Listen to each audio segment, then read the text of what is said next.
থেকে ভালো কানা আরো জোরে। এখন আপনি হুজুরদের দাম দেন চাই না দেন, এতে হুজুরদের কিচ্ছু আসে যায়। হুজুরদের শ্রেষ্ঠত্বের সনদ দিয়েছেন মুহাম্মদুর রাসূলুল্লাহ।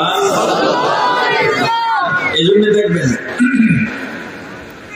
হুজুরদেরকে গালি দিলেও বেশিরভাগ হুজুর প্রতি উত্তরে হাসি দিয়ে আপনার জন্য দোয়া করে, কারণ হুজুর জানে আপনার গালাগালিতে হুজুরের কিছু হাসি যায় না, কথা বলেন। কিন্তু আপনার মনে প্রশ্ন, সুয়ালে মুকদ্দাস, যে হুজুরদেরকে বা কোরআনের ছাত্র শিক্ষককে আল্লাহ রাসূল এত ভালো বললেন কেন? হুজুররা কি করতে পারছে এই দেশের জন্য, জাতির জন্য? হুজুররা তো মানুষের বাড়ি খায়, পরের বাড়ি খায়, মুরগার রান খায়, আর মসজিদ মাদ্রাসায় ঘুমায় বাউফলে এই কথা বলে না মানুষ? হুজুর করে আসলেই বলে যে হুজুররা মানুষের বাড়ি খায়, মাগনা খায়, বলে বলে হুজুররা পরের বাড়ি গেলে আপনার সমস্যা নেই, আপনার বাড়ি তো খায় না। কথা যারা বলে হুজুররা পরের বাড়ি খায়, ওরা কিন্তু খাওয়ায় না। আমরাও খাওয়াইলেন না, আর একজনে খাওয়াইলো, তাকে হুজুরের জোর করে খাইছে? কথা বলেন। বাড়িওয়ালা গিয়া হুজুরের রুমের সামনে দাঁড়ায় রয়েছে, অফিসে বসে রয়েছে হুজুরের সাক্ষাতের জন্য। হুজুর আজকে দুপুরে বা কালকে দুপুরে আমার বাড়ি খাওয়াই লাগবে। হুজুর বলেন ডায়েরি খালি নেই, শিডিউল ভরা, আপনি একটা দাওয়াত না দিলে ঘরেই উঠতে দেবে না। বললাম ভাই, যারা খাওয়ায় তারা তো আপনার মতো বিরক্ত না, খাওয়াইয়া নিজের গর্বিত মনে করে, স্বস্তি পায়। প্রমাণ, এই বাজারের নাম কি? এই যে পিছের বাজার, বিলবিলিয়াস বাজারে মনে করেন আমি কি সবসময় আসি? কথার কথা ধরেন, এখন আমরা ফেরিঘাটে থামলাম, সব মানুষ দৌড়ে নামছে, বা বিলবিলিয়াস বাজারে আইলাম, হঠাৎ করে চা দোকানওয়ালা দেখলো, দেখা দৌড়ে নামছে, হুজুর আপনার ওয়াজ সবসময় না, আমার বাদ দেন, আপনাদের মসজিদের ইমামের কথা কন। ইমাম সব তো সহজে বাজারে যায় না। ইমামরা জানে, হুজুররা জানে, বাজারে বসলে অযথা বেহুদা কথা বেশি হয়। বেহুদা কথা যেখানে থাকে সেখানে দ্বীনি কথা থাকে না, দ্বীনি কথা যেখানে থাকে না সেখানে শয়তান প্রবেশ করে। শয়তান যেখানে প্রবেশ করে সেখানে প্রত্যেকটা মানুষের কলবে ওয়াসওয়াসা দেয়, যাদের কলবে ওয়াসওয়াসা দেয় ওই কলবটা বইরে যায়। এজন্য হুজুররা বাজারে কম যায়, ঠিক নেই? এই আপনি তো প্রতিদিন সকালে বাজারে একবার না গেলে পেটে ব্যথা করে, দুপুরের আগে আগে না গেলে মাথা ব্যথা করে, আর বিকালে গিয়ে রাত 10টা পর্যন্ত চা স্টলে বসে না থাকলে আপনার সারা শরীর ব্যথা করে। কথা বলে না? কিন্তু আপনাদের ইমাম সাহেব সকাল বিকাল চা দোকানে আনতে দেয়, দু এক জায়গায় দিতে পারে, দিলে দোষেরও কিছু না, কিন্তু না দেওয়া ভালো। আমি যেটা বলতে চাই, তো হুজুর তো সবসময় বাজারে যান না, হঠাৎ করে বাজারে বের হয়েছে, চা দোকানে দৌড়ে আইছে, হুজুর আপনারা কত মহব্বত করি, আপনি জুমার বয়ান শুরু করার আগে মসজিদে গিয়ে বসে থাকে। হুজুর আপনি যদিন থেকে এখানে আসছেন, চেষ্টা করতেছি আমার দোকানে চা খাওয়া, আমি গরিব মানুষ, আপনি আজকে একটা চা খাবেন। হুজুর বলে না রে বাবা, আমি চাটা খাইতে পারব না, দোকানে আমি বসি না।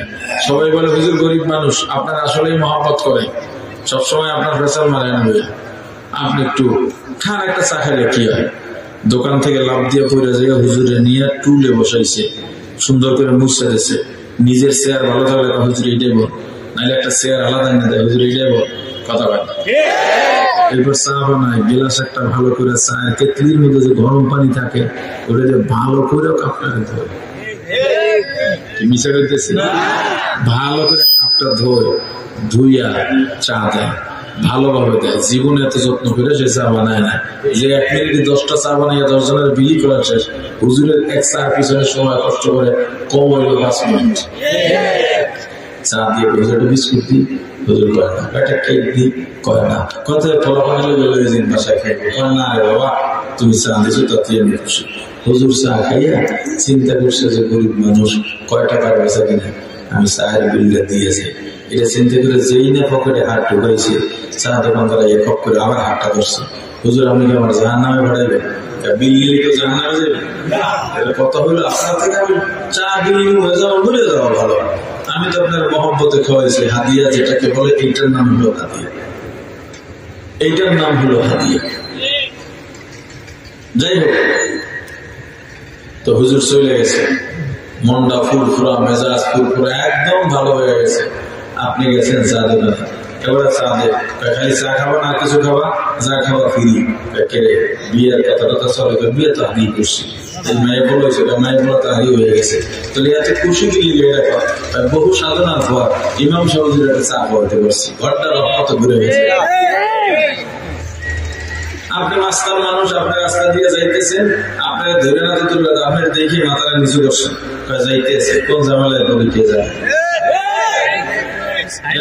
ঢুকছে আপনার দোকানে, চাঁদের বেলা একটা চা বাইরে, আর মনে মনে বিল বিল করে আইসে দিল আমার স্বপ্ন আবার করাইয়া চা একটা দিছে, দিয়ে টেহাও দেয় না, হুজুরও টেহা দেয় নাই, মাস্তানও টেহা দেয় নাই।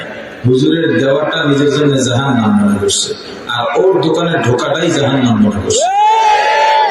টাকা না দিয়ে চলে যায়, চা দোকানে মন মেজাজ খুবই খারাপ। দোকান বাবুদা দোকানদারি করুন, একটা পাপ্প সামনে আছে, কি কিরে বন্ধ করা আছে, এত সকালে বন্ধ করেন বেটা, এখন বহুত টাইম আছে, সন্ধ্যায় হয় না, কারণ মন মেজাজ ভালো না, শালায় আইসি এই দোকানদারে না পাক করে উঠিয়ে গেছে, কথা হয় না। হুজুরে কি জোর করে খাইছে? কথা হয় না। নীল নিয়ে নিজের গর্বিত মনে করবো। আচ্ছা, আমার বলেন, হুজুরপুর টেন্ডার বাজিতে দেখছেন? চুরি যারা জবাব দেন না তাদেরকে দেখছেন নাকি? কি কারণে আপনারা চুপ করে থাকেন? না দেখেন না, এটা যদি না বলেন তাহলে সত্যের পক্ষে সাক্ষী দেওয়া হইল না, সব না গুণা, কেন বুঝেন না বলেন? নৌকা ধানের শেষ করতে তো আপনাকে বলে দেওয়া লাগে না। আওয়ামী লীগ যারা করেন একালে দিল দিয়ে কম, নৌকা বললে করে সব,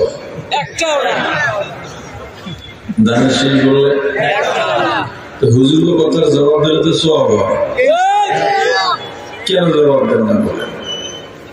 ভুল করেন না, বয়ান আছেন না, ওর শুনতেছেন, মনে হয় না আপনার দেখে মনে হয় না, বয়ানে আছেন, প্রমাণ দিতে পারবেন? বয়ান কি শুরু করছি?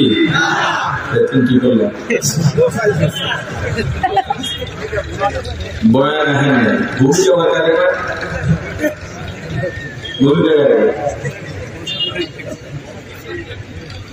বয়ান আহেন না, ভূমিকা তো এই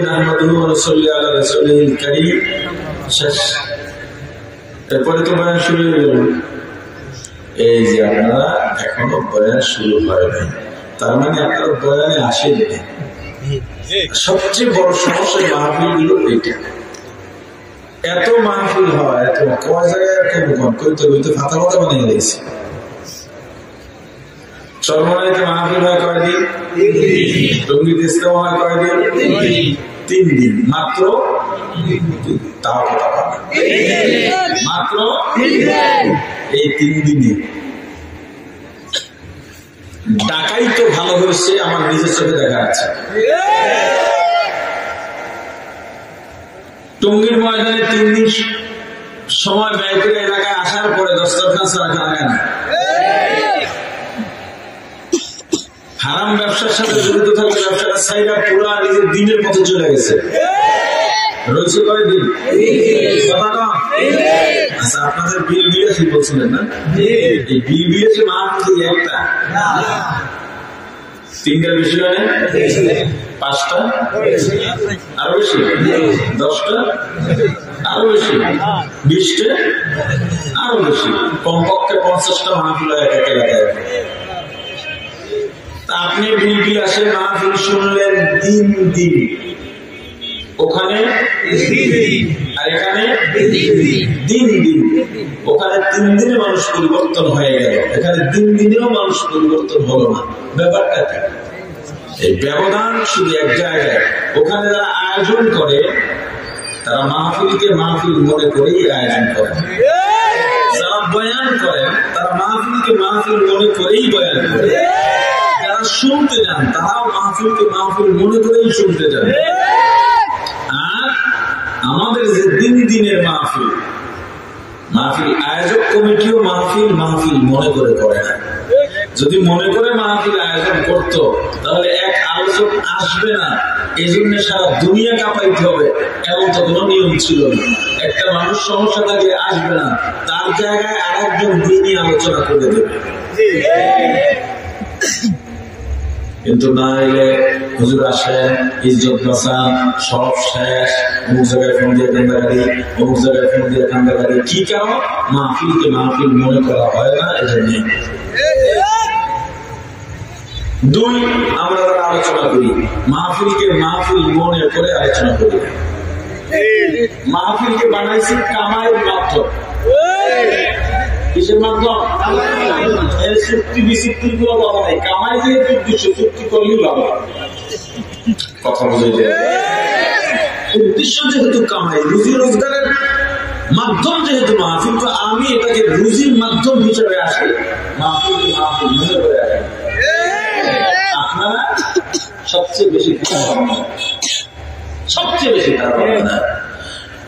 এর মধ্যে আমিও আছি, কারণ আমি নামলে আরেকজন বয়ান করলে আমি আর আপনার সমান। আমার আগে যিনি বয়ান করছেন ওনার বয়ানের সময় আপনি সমানই ছিলেন, আপনার শ্রোতা আমিও ছিলাম, আমার চিন্তা করতেছি। এই সবচেয়ে বেশি খারাপ শ্রোতা। এরা মাহফিলকে মাহফিল মনে করে আসেই না, মাহফিল কমিটি মাহফিল মনে করে মাহফিল করে না, কিন্তু যাত্রা মনে করে না। বক্তারাও মাহফিলকে মাহফিল মনে করে যদিও বয়ান না করেন তবু যাত্রা মনে করে করেন না। কিন্তু শ্রোতারা মাহফিলকে মাহফিল তো মনে করেই না, যাত্রা পায় না, যাত্রার সুর শুনতে পারে না, ওই সুর এই জায়গায় আসে। এজন্য দেখবেন এই যে আপনারা বসছেন, এখন তো তাফরিক করা মুশকিল, কান টুপি দেওয়া, কি বলে মাফলার কান টুপি দেওয়া আছে অনেকে, দেখা যাবে যে অর্ধেকের মাথায় টুপি নেই। কান টুপি, ওই যে কান টুপি বা মাফলার বোঝা যায় না, কিন্তু টঙ্গি বা চরমাইতে লক্ষ লক্ষ মানুষ হয়, একজনের মাথায় টুপি ছাড়া, তারা মাহফিলকে মাহফিল মনে করছে। আপনারা কি রাগ করেন? রাগ করলেও সমস্যা, আপনার রাগ করতে পারেন, কমিটিও রাগ করতে পারে। এই মাহফিলের বাস্তবতা নিয়ে আমি যদি আধা ঘন্টা কথা বলি, আপনারাও সইতে পারবেন না, কমিটিও সইতে পারবেন না, কেউ সইতে পারবে না। ওই উনি আসছিল গতকালকে মাহফিল, ওই কথা যদি এখানে করি কেমন করতে দিই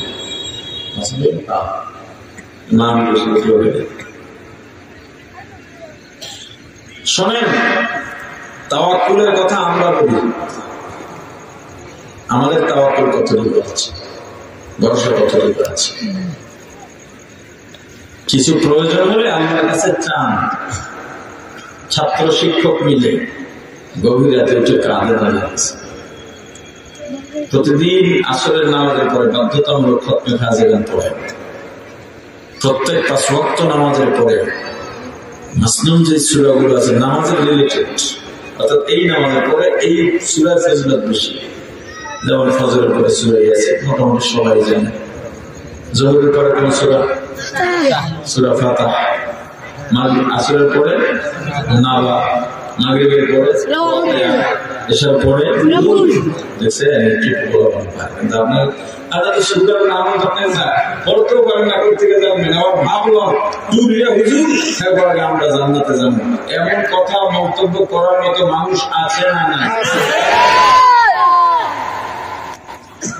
আফসোস লাগে। কিন্তু শুক্রবার সূরা কাহফ পড়বো, সপ্তাহে কমপক্ষে একদিন সম্ভব হলে সালাতুল তাসবিহ পড়বেন, হাতে একটা তসবিহ রাখবেন সবসময়। মানুষ বন্ধ করবে বলুন, নিজের সঙ্গে লাগবে বলুন, মানুষ বলবে ভাবতে হইতেছে খুব না। আপনি সবসময় দুরূদ করেন, জিকির করেন সাল্লাল্লাহু আলাইহি ওয়াসাল্লাম, তসবিহ হাতে রাখলে জিকির আপনার হবেই। যে যা বলে বলুন, তসবিহ তো হাতে আছে, এক সময় জিকির করতে করতে দুরূদ পড়তে পড়তে আপনার ভিতরে একটা অহংকার চলে আসতে পারে। এটা স্বাভাবিক, এটা মানুষের সামনে যা আসবে না, একা একা অহংকার আসতে পারে। কত ভালো মানুষ, কারো হাতে তসবিহ নেই, আমার হাতে তসবিহ আছে। এই যখন অহংকার আসবে, তসবিহ তো হাতেই আছে, যেই জিকিরই থাকে জিকিরটা পাল্টাই আস্তাগফিরুল্লাহ আস্তাগফিরুল্লাহ আস্তাগফিরুল্লাহ করতে থাকবে। জিকিরে থাকেন, নামাজের প্রতি যত্নশীল হন, আর যা লাগবে কার কাছে আমরা কেন জানি একদম এই আল্লাহর কাছে চাওয়াটা গতানুগতিক চাওয়া হয়ে গেছে। একটা মোনাজাত দিয়ে চাই মনে করি এই শেষ, আর এতে কিছুই হয় না।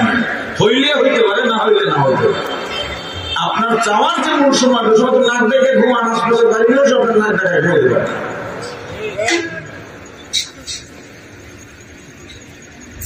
আল্লাহ বোঝার তৌফিক দান করে। আমরা মুখ বন্ধ রেখে না তাহলে কিন্তু ভালো কথা বলবো না। এই যারা সুরের জন্য আসছিলেন অনেকে চাঁদে টান হয়ে গেছিল, এই হুজুরের টান মারে কোন সময়। ওয়াজ কি জিনিস, বয়ান কি জিনিস? জাহান্নামের পথ থেকে বেঁচে জান্নাতের পথ দেখানোর নাম হলো ওয়াজ বা বয়ান।